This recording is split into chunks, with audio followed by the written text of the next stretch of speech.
哎，蔡上这3个是干嘛啦？今天是要教你一招如何要换刹车。哪3台车啊？第一台是我们的 Toyota Sienna， 第二台是我们宾士 W177， 以及第3台是我们 Hino 3吨半的。那它有什么问题呢？第一个呢，这台 Sienna 大概约空车2吨多，所以可以看得到它的碟盘的面基本上是黑色的。比较于隔壁这台宾士的 W177， 它则是亮面。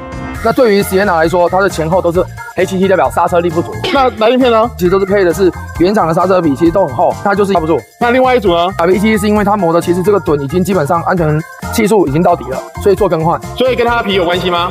跟它皮没有关系，它皮基本上可以看得到，它皮已经剩下铁板，也整个都磨掉了。那这样子开起来不会有异音吗？就是因为后面有一些异音，所以车主来做更换。货车来鳞片呢？有这个裂纹，它的整个平均受力点变少，整个刹车力的力道是降低了。会不会开到一半整个裂掉？这也是有可能的。那怎么办？刹不住哎。所以会建议说，像这样的业主，你在更换吊胎的时候，请他帮你检查一下，看来鳞片上面是不是有裂纹。如果有的话，建议你及时做更换。